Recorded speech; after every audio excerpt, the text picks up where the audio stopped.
Hello guys. So in today's lecture we'll be talking about float and double data type in C. Right? तो पहले वाले lecture में हमने पढ़ा था, हमने कवर किया था integer data types and in this lecture will be talking about float and double. Right? तो इंटीजर्स हम क्यों यूज करते हैं? अगर हमको कोई वैल्यू जो जिसमें कोई डेसिमल नंबर नहीं है और उस टाइप की वैल्यू को आपको स्टोर करना है मेमोरी में, तो आप क्या यूज करते हो? Integer data type. ठीक है, that include zero, negative numbers and positive numbers. Alright. तो अब मेरी सेकेंड रिक्वायरमेंट है, what if the number is a real number. अगर मेरे पास कोई ऐसा डेटा है जिसमें आपको कैसी वैल्यू स्टोर करनी है, आपको स्टोर करनी है लेट्स से ऐसा कोई डेसिमल पॉइंट. ठीक है, इस टाइप की वैल्यू स्टोर करने के लिए you have to either go with float और double data type in C. तो आप इंटीजर नहीं यूज कर सकते. तो फ्लोट के केस में और डबल के केस में आपका ये जो वैल्यू है ये मेमोरी में स्टोर कैसे होती है वो आपको समझना पड़ेगा. तो सबसे पहली चीज जो आती है कि ये वैल्यू आपकी मेमोरी में स्टोर, अब मैं इंटीजर की अगर बात करूँ 20, अगर मुझे इस 20 को मेमोरी में स्टोर करना है तो वो कैसे स्टोर हो रही है, उसके लिए मैंने आपका एक वीडियो ऑलरेडी बनाया हुआ है, that is integer data types in C. वो आपको रेफर करना होगा. राइट? तो ये आपका बाइनरी फॉर्म में you have to convert because computer understands binary language and then it will be finally stored in your RAM. Right? But in case of real numbers ये आपका जो स्टैंडर्ड फॉलो करता है for the storage, it follows what IEEE 754 for float data type. It uses IEEE 754 single precision floating point number. This standard it follows, and the same standard is followed by double data type. Right? तो जो data आपका store हो रहा है वो आपका कितना memory ले रहा है वो डिपेंड करेगा कंपाइलर पे. So it varies from compiler to compiler, same जैसे इंटीजर के केस में था. राइट? तो कितना अमाउंट ऑफ मेमोरी, कितना मेमोरी आपका for a particular variable it is going to take, it depends from a compiler to compiler. And second thing, how the data is stored, it depends on the standard. Right? इसके लिए अलग से मैंने video बनाया हुआ है, you can go and check it out, how the real value is stored in memory. Right? तो उस केस में आपका ये रियल वैल्यू है, इसमें 2 कैसे स्टोर होता है, 3 कैसे स्टोर होता है, in the form of exponent and mantissa which is already given over here. कि आपका फ्लोटिंग पॉइंट में एक बिट आपकी रिप्रेजेंट होती है, the first bit is for negative और पॉजिटिव साइन, 8 बिट्स आपकी होती है एक्सपोनेंट के लिए and the remaining 23 bits are for mantissa. तो ये टोटल मिलके आपकी कितनी बना देती हैं? 32 bits. But still you have to go through the video to understand it better. Similarly double के लिए थोड़ा ज़्यादा आपका स्पेस लगेगा. अगर मैं बोल रही हूँ 8 बाइट्स ऑफ मेमोरी है तो उसमें आपका 1 बिट हो जाता है साइन के लिए, मतलब पॉजिटिव नंबर है या नेगेटिव नंबर है, 11 बिट्स एक्सपोनेंट के लिए एंड 52 बिट्स किसके लिए होता है? जो एक्चुअल मेंटिसा होती है या फिर वैल्यू होती है. राइट? तो अब इसके बारे में बाद में बात करूंगी मैं लॉन्ग डबल की. पहले देख लेते हैं फ्लोट और डबल का एक example. Right? So in the example of float and double will have to check this example. तो इसमें मैंने क्या किया है, मैंने एक फ्लोट वैल्यू ले ली है और एक डबल वैल्यू ले ली है. दोनों में मैंने 3.14 सम वैल्यूज हैव टेकन. और इसमें डेसिमल के बाद मैं आपको बता दूं कि इसमें कितने पॉइंट्स हैं. इसमें आपके 18 डिजिट्स हैं, 18 डिजिट्स आफ्टर डेसिमल पॉइंट. तो ए में और बी में मैं समझ के इतने हैं. पहले का डेटा टाइप फ्लोट है और दूसरे का डबल है. अब मैं प्रिंट कर रही हूँ वैल्यूज को. पहले में मैं ए को प्रिंट करना चाहती हूँ और सेकंड में मैं बी को प्रिंट करना चाहती हूँ. तो जब आप फ्लोट और डबल बोलते हो तो दोनों में डिफरेंस क्या है? दोनों में डिफरेंस होता है प्रिसीजन का. प्रिसीजन मतलब डेसिमल के बाद कितनी वैल्यूज, कितनी करेक्ट वैल्यूज आपको मिलने वाली हैं. दैट डिपेंड्स ऑन फ्लोट और डबल. अगर आप फ्लोट बोलते हो तो आपको डेसिमल के बाद 6 डिजिट्स हैं जो आपको एग्जैक्ट मिलेंगी, करेक्ट मिलेंगी. उसके बाद की वैल्यूज आपकी कुछ भी गार्बेज हो सकती है, कोई भी random values it can generate. Similarly double के केस में आपकी 15 डिजिट्स तक सही वैल्यूज प्रिंट होंगी और जो रिमेनिंग डिजिट्स होंगी वो आपकी कुछ भी हो सकती है. राइट? तो वो हम इस एग्जाम्पल के थ्रू देख लेते हैं. अब अगर आपको फ्लोट टाइप की वैल्यू प्रिंट करनी है तो आपको कौन सा फॉर्मेट स्पेसिफायर यूज करना है? फॉर्मेट स्पेसिफायर मतलब जो आप इंटीजर में लिखते थे, percentile D, percentile you for unsigned integer. तो वो सारे जो फॉर्मेट स्पेसिफायर्स थे वो यहाँ पे कौन सा फॉर्मेट स्पेसिफायर यूज होगा? तो ध्यान रखना, इन केस ऑफ फ्लोट और डबल आप कौन सा फॉर्मेट स्पेसिफायर यूज करोगे? Percentile F.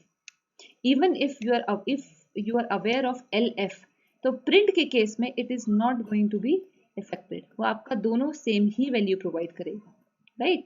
तो percentile F both are same in case of printing the value, you have to remember. Right?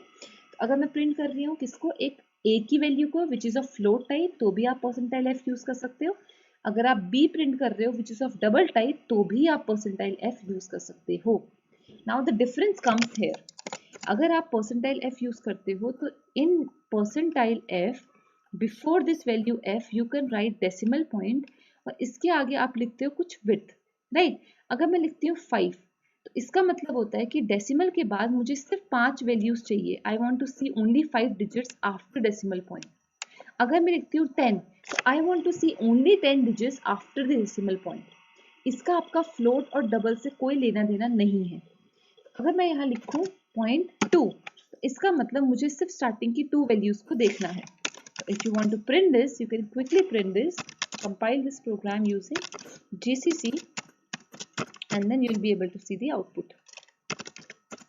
इस केस में डेसिमल के बाद कितनी वैल्यूज प्रिंट हुई है? Only 2 digits are printed, right. तो इसका अभी फ्लोट और डबल से लेना देना नहीं है.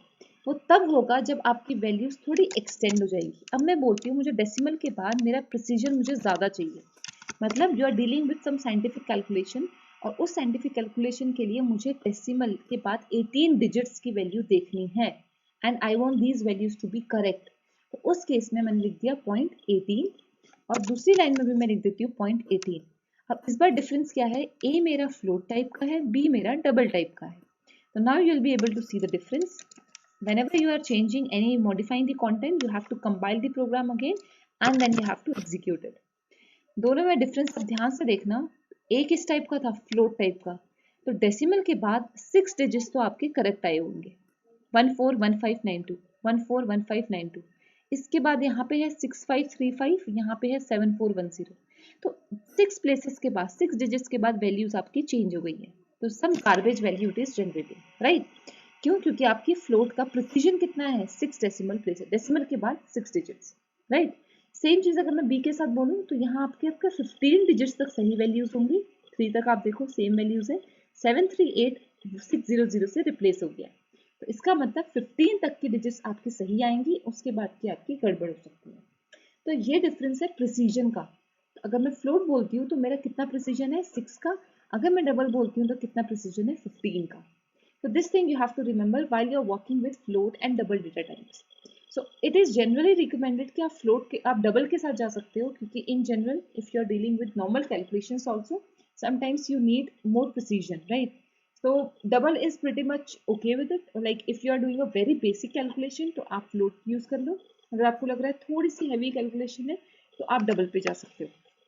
थोड़ा और precision चाहिए तो हमारे पास एक modifier है long. हमने ऑलरेडी पढ़ा हुआ है इंटीजर डेटा टाइप्स में कि हमारे पास मॉडिफायर्स भी होते हैं. For example signed, unsigned, long, long, long, जो इंटीजर्स के साथ वैलिड है.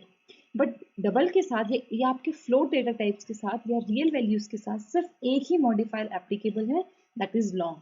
और लॉन्ग भी आपका सिर्फ डबल के साथ एप्लीकेबल है. अगर आप कुछ और लिखते हो, सपोज ऊपर आप साइंड लिख दो, तो आपका प्रोग्राम नहीं चलेगा. क्यों? क्योंकि आपका एप्लीकेबल नहीं है signed modifier along with real values. तो if you try and check out this program you will get error, ठीक है, because of sign. This is not allowed. तो ये आपको ध्यान रखना है. Only applicable modifier for real values is long and that too only with double. Alright. Long double का क्या मतलब है? That you have to figure out and let me know what if you write long double over here and you have to print a value. So you may get 0.00000 some values as the answer. Generally long double से क्या मतलब समझ में आ रहा है कि precision और बढ़ जाएगा. तो जहाँ precision यहाँ पे 6 डिजिट्स था, यहाँ पे 15 डिजिट्स था, यहाँ पे long double का मतलब है precision और बढ़ना चाहिए, right? So if you give long double as the value and if you try to print the value of Alright, now if you write long double along with B, तो आपको check करना है कि क्या output आता है. ठीक है. Again you have to compile the program and now you have to run it. Now you can see the answer is 0.0000. Again it is undefined behavior. Why you are getting such type of answer? Even if you write normal F and B is of type what? Double, but the modifier is long. तो आप expect करते हो कि precision और बढ़ जाएगा. But when you see the output, then you can see the answer is 0.00000. That is the question for you and you need to type the answer in the comment box. Alright. Next example I am going to take is, alright, so one more thing I would like to discuss over here is, ये सारे जो आपके modifiers हैं, percentile D, I, O, X, E, ये सब modifies मैं आपको next video में समझाऊंगी. Alright, because for that part you have to understand how you can convert integer type into a binary value, octal value to binary value, hexadecimal. So what all number system you have to understand, right? So that is why I am not currently explaining this part over here. I'm just restricting up to float and double. All right. So next we need to understand is, let's take one example. Okay. कई बच्चे इस चीज़ में confuse हो जाते हैं when they try to print out the values like that. Suppose मैंने एक variable ले लिया d और वो किस टाइप का है, फ्लोट टाइप का है. मैंने दो नंबर को डिवाइड किया 1/3, तो मेरा आंसर क्या होना चाहिए, 0.333333 एंड सो ऑन. क्योंकि मैंने f लिया हुआ है तो आंसर कितना होना चाहिए, up to 6 decimal places. Decimal के बाद 6 डिजिट्स तक करेक्ट आंसर होना चाहिए. So now let's check the output .c. Okay, so now run this. But you are getting 0.0000 as the answer. ठीक है, ऐसा आंसर क्यों आया आपका, क्योंकि आपका ये दो नंबर जो हैं वो इंटीजर टाइप के हैं. 1 आपका इंटीजर टाइप का है, 3 आपका इंटीजर टाइप का है. तो जब आपने नंबर 2 डिवाइड किया तो आपको मिला 0.3333 समथिंग. बट क्योंकि आपके ये दो नंबर इंटीजर टाइप के थे तो ये पूरा आपका ट्रंकेट हो गया, मतलब डिलीट हो गया. तो क्या बचा आपका, सिर्फ 0. तो इस पूरे का आंसर आपका आया 0. ठीक है, और जब आपने इसे फ्लोट में प्रिंट करा, इस पूरे यहाँ पे 0 हो गया ये समझ लो. ठीक है, तो जब मैंने इसे प्रिंट करा तो वो as a float value print करेगा, तो 0 के साथ डेसिमल भी आ जाएगा. कितने प्लेसेस, क्योंकि फ्लोट था तो यहाँ पे 6 वैल्यूज आपकी आ जाएंगी. So the answer is 0.000 and 000. Right, so this way you have to understand how it works. और अगर मुझे करेक्ट वैल्यू चाहिए तो आप क्या कर सकते हो, इसको फ्लोट में कन्वर्ट कर सकते हो. तो एक डेसिमल लगा दो तो आपकी वैल्यू किस में कन्वर्ट हो जाएगी, ये दोनों फ्लोट में कन्वर्ट हो जाएगी.